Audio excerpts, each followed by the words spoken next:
Thank you for being here today. We're speaking on Treaty 6 territory, and I recognize the Métis people of Alberta who share a deep connection with this land. I'm joined by my colleague David Shepherd, our critic for health.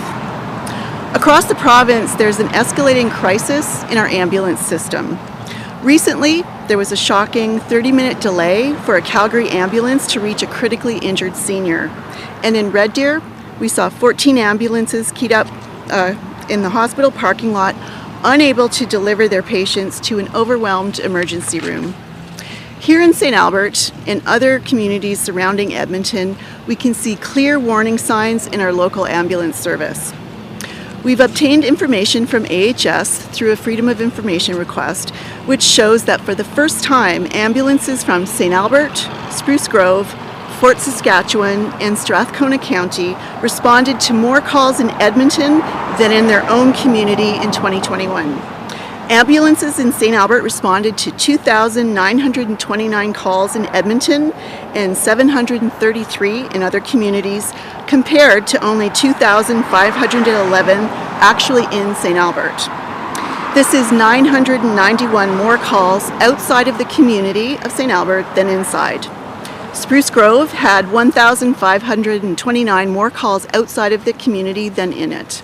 Fort Saskatchewan had 1,414, and Strathcona County had 1,237. Now, to be clear, if an Albertan is in distress, the nearest available ambulance should respond immediately, regardless of where that Albertan lives. That's been happening for many years. But now, a shortage of ambulances in Edmonton means that paramedics in surrounding communities are being pulled into the city and getting stuck at overwhelmed hospitals. The UCP's mismanagement of healthcare has driven the system into chaos. The longer that a community such as St. Albert needs to divert its ambulances to other communities, the greater risk there is that an ambulance will not be able to arrive in its own community when it's needed. Paramedics and healthcare workers in emergency rooms are working heroically, and I'm incredibly grateful to them. But the UCP is pushing the health system to its limit and chasing doctors, nurses, and paramedics out of the province. Actually, I was at an opening of a fire hall yesterday, the replacement for Fire Hall Number 1, and spoke directly with paramedics in St. Albert. Many are more exhausted than they've ever been.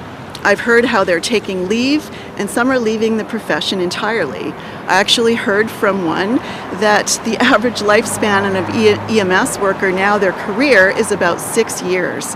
And his comment was, we don't sign up to do this work to spend hours in an overcrowded hospital. And not surprisingly, it's becoming harder to recruit new paramedics. This is significant because the communities that we're talking about today surrounding Edmonton do joint recruitment, and therefore it's a problem for all of these communities. Believe it or not, in the middle of this crisis, the UCP is actually trying to cut wages for paramedics. The trend we've seen here in St. Albert, in Spruce Grove, in Fort Saskatchewan, and Strathcona County are troubling, and there must be a call for action.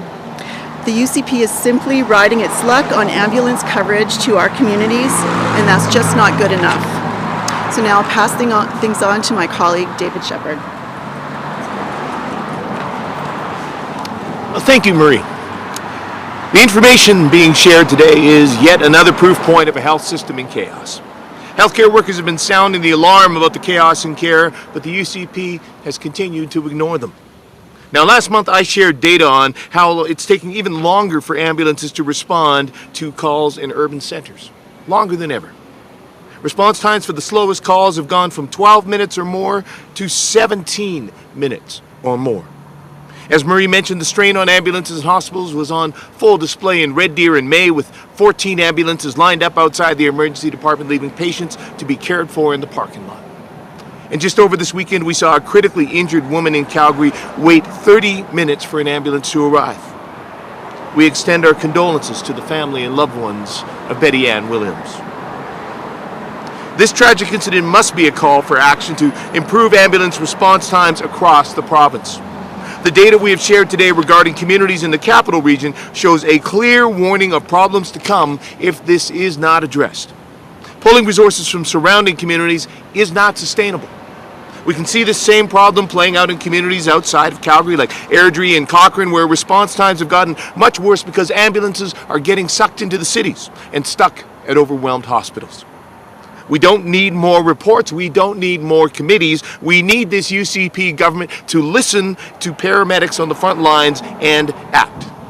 Paramedics are calling for 3 immediate actions. First, for paramedics to be able to get off shift on time. Exhaustion and burnout are decimating our numbers for EMS crews. Second, all paramedics must be offered permanent full-time jobs instead of forced into 89-day casual contracts with no benefits or job security. And third, the UCP has to provide more harm reduction services to ease the strain on ambulances and paramedics. The drug poisoning crisis creates huge demand on ambulances and emergency rooms, and this is preventable.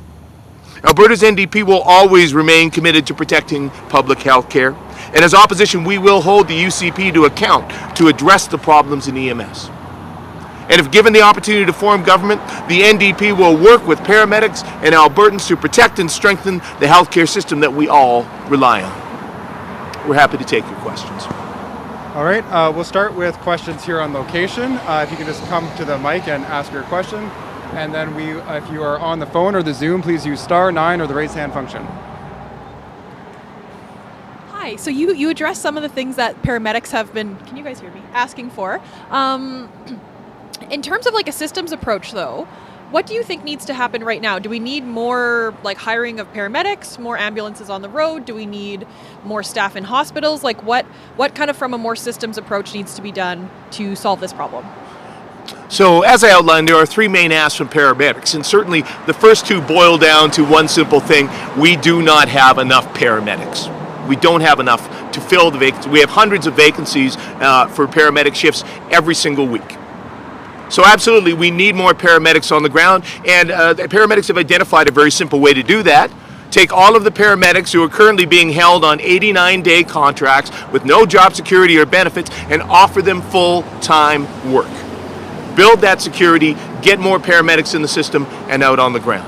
That will allow also us to meet the first point then, paramedic burnout. That will help make sure that more paramedics are able to get off shift on time. That means they will need to take less time off. There will be less people calling in unable to come into work because of the impacts on their physical and mental health. So really this comes down to we need more paramedics on the road.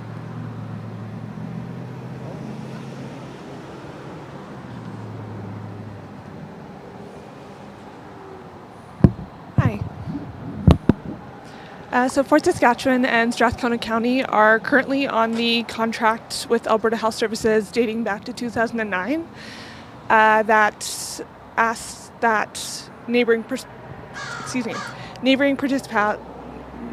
municipalities must provide assistance. Is there any plans to adjust that contract? So I apologize, the speaker does not appear to be working. Just having some challenges hearing the last part of the question there. Yeah. Sorry about that. Alberta Health Services is currently on a contract dating back to 2009 that asks for neighboring municipalities to, that the county and Fort Saskatchewan must provide assistance to neighboring municipalities. So are there any plans to look at an adjustment of that contract? So I guess I can't speak to what might be under consideration by AHS and the health minister. What I can say is the current crisis, what is causing problems for our local municipalities in and around Edmonton and in and around Calgary is the fact that we do not have enough resources on the ground in Edmonton and Calgary. So the agreement that's in place may indeed be a functional one if we had a health minister and a government that was doing their job to meet the current crisis. So what we really need to do is address the 3 steps that paramedics have put out. Make sure they can get off shift on time. Offer all casual paramedics full-time and take steps to address the very real impacts of the opioid crisis with more resources for harm reduction. That means then we will have more capacity in the city. We will not have to pull in the ambulances from areas like Fort Saskatchewan and Strathcona County nearly as much, and that would allow them perhaps for that agreement to work well.